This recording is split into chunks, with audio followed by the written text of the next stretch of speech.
നമസ്കാരം, എല്ലാവർക്കും സ്വാഗതം. നമ്മള് പലപ്പോഴും പറയാറുണ്ട് പ്രണയം ഒരു കടല് പോലെയാണെന്ന്. ചിലപ്പോ നല്ല ശാന്തമായിരിക്കും, ചിലപ്പോ ഭയങ്കരമായിട്ട് ഇളകിമറിയും. അത് നമ്മളെ ഓരോരുത്തരെയും ഒരുപാട് മാറ്റിമറിക്കും, അല്ലേ? ശരിയാണ്. ഈ ഒരു ചിന്തയുണ്ടല്ലോ, അതിൽ നിന്നാണ് നമ്മൾ ഇന്നത്തെ ഈ ഒരു പുസ്തക ലോകത്തേക്കുള്ള യാത്ര തുടങ്ങുന്നത്. തീർച്ചയായും.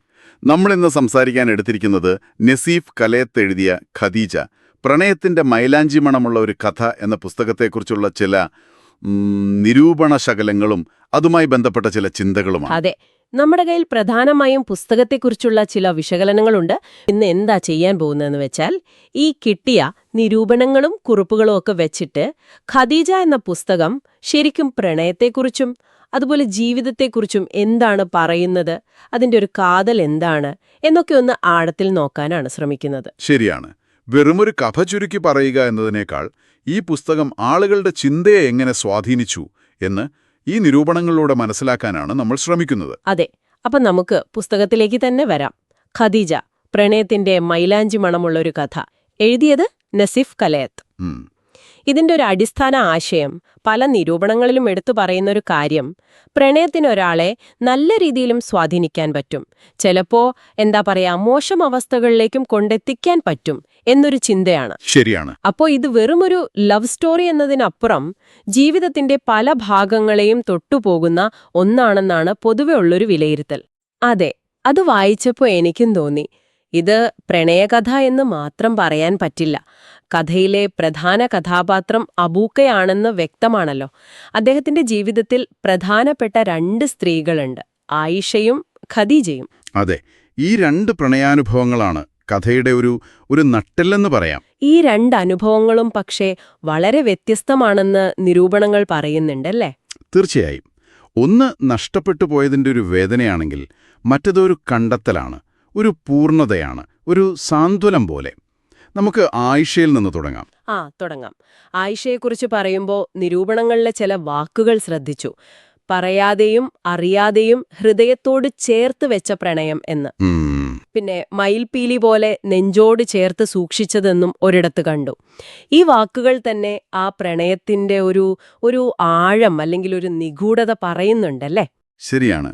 ആദ്യ പ്രണയങ്ങൾക്ക് എപ്പോഴും അങ്ങനെയൊരു പ്രത്യേകതയുണ്ടാവും, ഒരു നിഷ്കളങ്കത, ഒരു തീവ്രത. അത് മനസ്സിന്ന് പെട്ടെന്ന് മാഞ്ഞു പോകില്ല.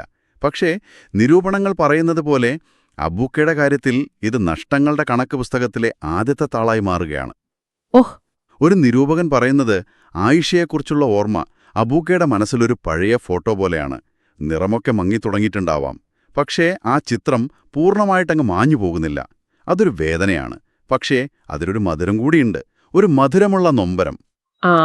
മധുരമുള്ള നൊമ്പരം എന്ന പ്രയോഗം കൊള്ളാം.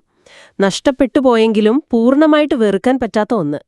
നമ്മുടെ കയ്യിലുള്ളൊരു കുറിപ്പില് ഒരു വാചകമുണ്ട്, ചില ഓർമ്മകൾ അങ്ങനെയാണ്, മഴ പെയ്യുമ്പോൾ മാത്രം ഓർമ്മ വരുന്ന ഒരു പഴയ പാട്ടുപോലെ. അത് നന്നായിട്ടുണ്ട്. എത്ര മറക്കാൻ ശ്രമിച്ചാലും മനസ്സിലൊരു തണുപ്പായി, ഒരു നനവായി അതങ്ങനെ ഉണ്ടാവും. ഒരുപക്ഷെ ആയിഷയുടെ ഓർമ്മ അബൂക്കയ്ക്ക് അങ്ങനെ ഒരു അനുഭവമായിരിക്കും, അല്ലേ? അതേസമയം ഖദീജയുടെ വരവ് അത് തീർത്തും വേറൊരു അനുഭവമാണ് അബൂക്കയ്ക്ക് കൊടുക്കുന്നത്. അതും നിരൂപണങ്ങളിൽ വ്യക്തമായിട്ട് പറയുന്നുണ്ട്. അതെങ്ങനെയാണ്? ആയിഷ പറയാതെയും അറിയാതെയുമാണ് വന്നതെങ്കിൽ ഖദീജ വരുന്നത് കുറച്ചുകൂടി അറിയപ്പെട്ടും പറഞ്ഞുമൊക്കെയാണ്. അവിടെ ഒരു തുറന്നു പറച്ചിലുണ്ട്, ഒരു സ്വീകാര്യതയുണ്ട്. അവർക്കിടയിൽ വാക്കുകൾക്ക് മാത്രമല്ല മൗനത്തിനു പോലും ഒരുപാട് അർത്ഥങ്ങളുണ്ട് എന്നാണ് പറയുന്നത്. ഖദീജ വന്നതിന് ശേഷം അബൂക്കയുടെ ജീവിതത്തിൽ വരുന്ന മാറ്റത്തെക്കുറിച്ചും പറയുന്നുണ്ടല്ലോ. ഖദീജ വെറുമൊരു കാമുകി എന്നതിലുപരി അബൂക്കയുടെ ഹൃദയവിചാരങ്ങളെ മനസ്സിലാക്കുന്നവളായി, ജീവിതത്തിന്റെ പാതിയായി മാറുന്നുവെന്ന്. അതെ, ആ പാതി എന്ന വാക്ക് തന്നെ വളരെ പ്രധാനപ്പെട്ടതാണ്. അത് ആ ബന്ധത്തിന്റെ ഒരു ആഴം കാണിക്കുന്നുണ്ട്. ഒരു നിരൂപണത്തിൽ പറയുന്നത് ഇങ്ങനെയാണ്, ഖദീജ അബൂക്കയുടെ പൂർണ്ണതയാണ്.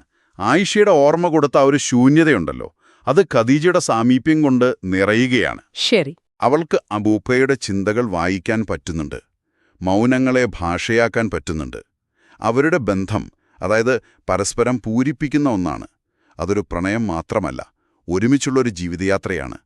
ഇത് പ്രണയത്തിന്റെ കുറച്ചുകൂടി പക്വമായ, ആഴത്തിലുള്ള, ചിലപ്പോൾ ഒരു ആത്മീയമായ തലം പോലെയുണ്ട്. നമ്മൾ നേരത്തെ പറഞ്ഞ ആ ഒരു വാചകം ഇവിടെ ഒന്നുകൂടി ഓർക്കുന്നത് നല്ലതാണ്. നഷ്ടപ്പെട്ടതൊന്നുമല്ല പ്രണയം, മറിച്ച് നമ്മളെ തേടിയെത്തിയ ആഴമേറിയ സ്നേഹമാണ്. അത് ഖദീജയെപ്പോലെ ജീവിതത്തിന്റെ പൂർണ്ണതയായി മാറുന്നു. വളരെ ശരിയാണ്.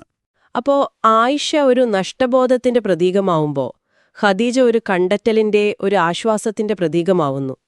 ഈയൊരു വ്യത്യാസം തന്നെയാണ് പുസ്തകത്തിന്റെ ഒരു പ്രധാന ആകർഷണമെന്നാണ് നിരൂപകർ പറയുന്നത്. അതെ, ഈ രണ്ടനുഭവങ്ങളിലൂടെ കടന്നു പോകുമ്പോൾ ഒരു വ്യക്തിക്ക് വൈകാരികമായി വരുന്ന ഒരു വളർച്ച കൂടിയുണ്ട്.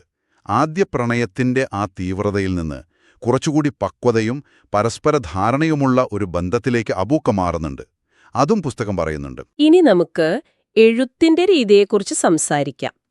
നസീഫ് കലയത്തിന്റെ ഭാഷയെക്കുറിച്ച് നല്ല അഭിപ്രായമാണല്ലോ പൊതുവെ. ലളിതമാണ്, പക്ഷേ ഹൃദയത്തിൽ തൊടും എന്ന് പറയുന്നു. ഒരു കാവ്യാത്മകതയുണ്ട് എഴുത്തിലെന്നും അത് നമ്മളെ കഥാപാത്രങ്ങളോടും അവരുടെ അനുഭവങ്ങളോടും കൂടുതൽ അടുപ്പിക്കുന്നു എന്നും പറയുന്നുണ്ട്. ശരിയാണ്. ആ ലാളിത്യം തന്നെയാണ് ഒരു പ്രധാന ശക്തിയായിട്ട് പലരും കാണുന്നത്. വലിയ സങ്കീർണമായ വാചകങ്ങളോ അലങ്കാരങ്ങളോ ഒന്നുമില്ല, പക്ഷേ പറയുന്ന കാര്യങ്ങൾ നേരെ വന്നു കൊള്ളും. വാക്കുകൾ കൊണ്ട് ചിത്രം വരയ്ക്കുന്ന രീതി എന്നൊക്കെ ചിലർ പറയുന്നുണ്ട്.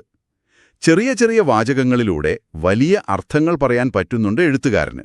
പിന്നെ ആ തലക്കെട്ടിലുള്ള പ്രയോഗം, മൈലാഞ്ചി മണമുള്ള പ്രണയം, അതിനെക്കുറിച്ച് പലരും പല രീതിയിൽ പറയുന്നുണ്ടല്ലോ. എന്താണ് അതുകൊണ്ട് ഉദ്ദേശിക്കുന്നത്? മൈലാഞ്ചി മണം എന്ന രൂപകം അത് വളരെ ശക്തമാണ്. നമ്മുടെ കയ്യിലുള്ള ഒരു കുറിപ്പിൽ അതിനെക്കുറിച്ച് പറയുന്നത് ഇങ്ങനെയാണ്: ചില പ്രണയങ്ങൾ അങ്ങനെയാണ്, അറിയാതെ ഹൃദയത്തിന്റെ ആഴങ്ങളിൽ ഒരു മൈലാഞ്ചി മണം പോലെ പടർന്നു പിടിക്കും. അതിന്റെ നിറം ജീവിതകാലം മുഴുവൻ മായാതെ നിൽക്കും. മൈലാഞ്ചിക്കൊരു പ്രത്യേകതയുണ്ടല്ലോ, അതിന്റെ നിറം പതിയെ മാഞ്ഞുപോയാലും ആ മണം കുറച്ചുകാലം കൂടി അവിടെ നിൽക്കും. ശരിയാണ്. അതുപോലെ ചില പ്രണയങ്ങൾ, ഒരുപക്ഷെ ആയിഷയുടെ പ്രണയം പോലെ, അത് കഴിഞ്ഞുപോയാലും അതിന്റെ ഓർമ്മയുടെ ഒരു സുഗന്ധം മനസ്സിലെപ്പോഴും ഉണ്ടാവും എന്നൊരു ഭംഗിയുള്ള ആശയമാണത്. അത് കൊള്ളാം, നല്ലൊരു വ്യാഖ്യാനമാണത്. പക്ഷേ ഖദീജയുമായുള്ള ബന്ധത്തെ ഇതെങ്ങനെയാണ് കാണിക്കുന്നത്? ആ പ്രണയത്തിനും ഈ മൈലാഞ്ചി മണമുണ്ടോ? അവിടെയാണ് അതിന്റെ മറ്റൊരു തലം വരുന്നത്. ഒരുപക്ഷെ ഖദീജയുടെ പ്രണയമെന്ന് പറയുന്നത് നിറം മങ്ങാത്ത, മണം മായാത്ത ഒരു മൈലാഞ്ചി പോലെയായിരിക്കാം. അത് ജീവിതത്തിൽ എപ്പോഴും കൂടെയുള്ള ഒന്നാണ്. നിരൂപകർ പറയുന്നത് അബൂക്കയുടെ ജീവിതത്തിന് നിറവും ഗന്ധവും കൊടുക്കുന്ന ഒന്നാണ് ഖദീജയുടെ പ്രണയം എന്നാണ്. ഓക്കേ.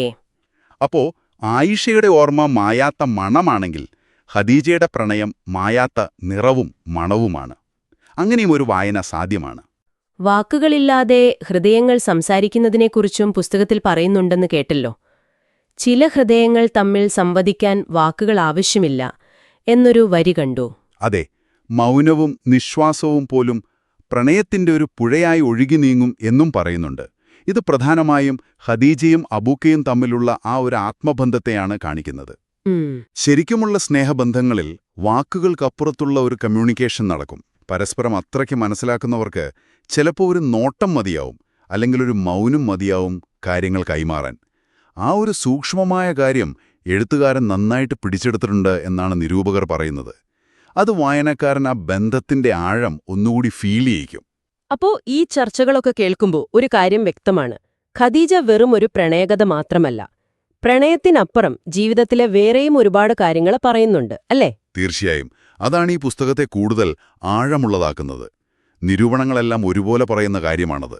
സ്നേഹം, നഷ്ടം, പിന്നെ അതിൽ നിന്നുള്ളൊരു തിരിച്ചുവരവ്, അതിജീവനത്തിനുള്ള ശ്രമം, ജീവിതത്തിൽ വീണ്ടും പ്രതീക്ഷ കണ്ടെത്തുന്നത്, മുന്നോട്ടു പോകാനുള്ളൊരു ശക്തി, ഇതൊക്കെ ഈ പ്രണയകഥയുടെ കൂടെ വരുന്നുണ്ട്. ശരിയാണ്. ഒരു നിരൂപകൻ പറഞ്ഞത്, ഇത് പ്രണയത്തിന്റെ കഥ മാത്രമല്ല, അതിജീവനത്തിന്റെ കൂടി കഥയാണ്. നഷ്ടങ്ങളിൽ വീണ്ടുപോകാതെ ജീവിതത്തെ വീണ്ടും സ്നേഹിക്കാൻ പഠിക്കുന്ന ഒരു മനുഷ്യന്റെ കഥയാണെന്ന്. നമ്മുടെ കയ്യിലുള്ള ആ ഒരു ചിന്തയുണ്ടല്ലോ, വീണുപോയവർക്ക് മാത്രം അറിയുന്ന ഒരു ശക്തിയുണ്ട്. ഓരോ വീഴ്ചയും അടുത്ത ചുവടുവെപ്പിനുള്ള ഊർജമാണ്. അത് ഇവിടെ ചേർത്ത് വായിക്കാമല്ലേ? തീർച്ചയായും. ഒരുപക്ഷേ അബൂക്കയുടെ ജീവിതത്തിൽ ആയിഷയുടെ നഷ്ടം ഒരു വീഴ്ചയായിരുന്നു. പക്ഷേ ഖദീജയുടെ വരവ് അതിൽ നിന്ന് എഴുന്നേൽക്കാനും മുന്നോട്ടു പോകാനുമുള്ള ഒരു ഊർജമായി മാറി. കൃത്യമായി പറഞ്ഞു. അതുപോലെ തന്നെ ഒരുപാട് ദൂരങ്ങൾ സഞ്ചരിച്ചതിനു ശേഷമാണ് ഓരോ യാത്രയും നമ്മളിലേക്ക് തന്നെ തിരിച്ചെത്തുന്നത് എന്നൊരാശയവും ഇതിനോട് ചേർത്തു വായിക്കാം. അബൂക്കയുടെ ഈ പ്രണയയാത്രകൾ, അതായത് ആയിഷയിലൂടെയും ഖദീജയിലൂടെയുമുള്ള യാത്ര, അത് പുറമേ നോക്കുമ്പോൾ രണ്ട് സ്ത്രീകളിലേക്കുള്ള യാത്രയാണെങ്കിലും അവസാനം അത് അവനവനിലേക്കുള്ളൊരു യാത്ര കൂടിയായി മാറുന്നുണ്ടാവാം. ആ സ്വയം കണ്ടെത്തൽ. അതെ. പ്രണയവും നഷ്ടവുമൊക്കെ ഒരാളെ എങ്ങനെയാണ് മാറ്റുന്നത്, അവനവനെക്കുറിച്ച് എന്തൊക്കെയാണ് പഠിപ്പിക്കുന്നത് എന്നൊക്കെയുള്ള ചില കാര്യങ്ങൾ പരോക്ഷമായി പുസ്തകം പറയുന്നുണ്ട് എന്നാണ് നിരൂപകർ സൂചിപ്പിക്കുന്നത്. അപ്പോ നമ്മൾ ഈ സംസാരിച്ച കാര്യങ്ങളൊക്കെ ഒന്ന് ചുരുക്കി പറഞ്ഞാല്, നസീഫ് കലയത്തിന്റെ ഖദീജ എന്ന പുസ്തകം നമുക്ക് കിട്ടിയ നിരൂപണങ്ങൾ വെച്ച് നോക്കുമ്പോൾ അബൂക്ക എന്നൊരാളുടെ ജീവിതത്തിലെ 2 പ്രധാനപ്പെട്ട പ്രണയാനുഭവങ്ങളെക്കുറിച്ചാണ് പറയുന്നത്. ഒന്ന്, ആദ്യ പ്രണയത്തിന്റെ മായാത്ത ഓർമ്മയും നഷ്ടബോധവുമൊക്കെയായി മനസ്സിൽ സൂക്ഷിക്കുന്ന ആയിഷയുടെ ഓർമ്മ. മറ്റൊന്ന്, ജീവിതത്തിനൊരു പൂർണ്ണതയും അർത്ഥവും നൽകുന്ന, വാക്കുകൾക്കപ്പുറം മനസ്സുകൊണ്ട് സംസാരിക്കുന്ന, ജീവിതത്തിന്റെ പാതിയായി മാറുന്ന ഖദീജയുടെ പ്രണയം. അതെ. അതോടൊപ്പം തന്നെ നസീഫ് കലയത്തിന്റെ ആ ലളിതവും എന്നാൽ കാവ്യാത്മകവുമായ എഴുത്തുരീതി, അത് വായനക്കാരെ പിടിച്ചിരുത്തുന്ന ഒരു പ്രധാന കാര്യമാണ്. മൈലാഞ്ചി മണം പോലുള്ള രൂപകങ്ങൾ പുസ്തകത്തിന്റെ ആശയങ്ങൾക്ക് കൂടുതൽ ആഴം കൊടുക്കുന്നുണ്ട്. ശരിയാണ്. പിന്നെ ഏറ്റവും പ്രധാനമായി ഇതൊരു പ്രണയകഥ എന്നതിലുപരി ജീവിതത്തിലെ നഷ്ടങ്ങളെക്കുറിച്ചും അതിൽ നിന്നുള്ള അതിജീവനത്തെക്കുറിച്ചും ഒരു തരത്തിൽ സ്വയം കണ്ടെത്തലിനെക്കുറിച്ചുമൊക്കെ ആഴത്തിൽ ചിന്തിപ്പിക്കുന്ന ഒരു പുസ്തകമാണെന്ന് ഈ നിരൂപണങ്ങളെല്ലാം പറയുന്നുണ്ട്. ഇത് കേട്ടോണ്ടിരിക്കുമ്പോൾ ഒരു പക്ഷേ നിങ്ങൾക്ക്, അതായത് ഇത് കേൾക്കുന്ന ഓരോരുത്തർക്കും സ്വന്തം ജീവിതത്തിലെ ചില ഓർമ്മകളോ അനുഭവങ്ങളോ ഒക്കെ മനസ്സിലേക്ക് വന്നിട്ടുണ്ടാവാം. എല്ലാവരുടെയും ജീവിതത്തിൽ പ്രണയത്തിന്റെ പല നിറങ്ങളും മണങ്ങളുമൊക്കെയുള്ള ഓർമ്മകൾ ഉണ്ടാകുമല്ലോ. ഉണ്ടാവും. ചിലത് നമ്മൾ മയിൽപ്പീലി പോലെ സൂക്ഷിക്കും, ചിലത് മൈലാഞ്ചി മണം പോലെ മായാതെ നിൽക്കും, ചിലപ്പോ നിറം മങ്ങിപ്പോയ ഓർമ്മകളാവാം. നഷ്ടങ്ങളും കണ്ടെത്തലുകളുമൊക്കെ നമ്മുടെയെല്ലാം യാത്രയുടെ ഭാഗമാണല്ലോ. ഇവിടെ ഒരു കൗതുകമുള്ള ഒരു ചോദ്യം വരുന്നുണ്ട്. ഈ പുസ്തകം പറയുന്ന മൈലാഞ്ചി മണം പോലെ മായാതെ നിൽക്കുന്ന നല്ല സുഗന്ധമുള്ള ഓർമ്മകളെക്കുറിച്ച് നമ്മൾ പറഞ്ഞു. പക്ഷേ എല്ലാ ഓർമ്മകളും അങ്ങനെ നല്ല മണമുള്ളവയാകുമോ? അതൊരു നല്ല ചോദ്യമാണ്. ചില ഓർമ്മകൾക്കൊരു പക്ഷേ ഒരു കയ്പിന്റെ മണമായിരിക്കില്ലേ, അല്ലെങ്കിൽ കാലം മായ്ച്ചു കളഞ്ഞ നിറങ്ങളായിരിക്കില്ലേ? പ്രണയം നമ്മുടെ ഹൃദയത്തിൽ ബാക്കി വയ്ക്കുന്ന അടയാളങ്ങൾ, അതൊരു മധുരമുള്ള നോവാണോ, മായാത്ത സുഗന്ധമാണോ, അതോ നമ്മൾ മറക്കാൻ ആഗ്രഹിക്കുന്നൊരു പാടാണോ? ഓരോരുത്തർക്കും ഉത്തരം വ്യത്യസ്തമായിരിക്കും. നിങ്ങളുടെ ഹൃദയത്തിൽ പ്രണയം അവശേഷിപ്പിച്ച ഗന്ധമെന്തായിരിക്കും? അതൊന്ന് ആലോചിച്ചു നോക്കുന്നത് രസകരമായിരിക്കില്ലേ? അത് നിങ്ങൾ ഓരോരുത്തരും ഒന്ന് ആലോചിച്ചു നോക്കുക. തീർച്ചയായും. ആ ചോദ്യത്തോടെ നമുക്ക് ഇന്നത്തെ ഈ സംഭാഷണം അവസാനിപ്പിക്കാം. ഈ വിശകലനത്തിൽ പങ്കുചേർന്നതിന് വളരെ നന്ദി. നന്ദി. അടുത്ത തവണ പുതിയൊരു വിഷയവുമായി വീണ്ടും കാണാം.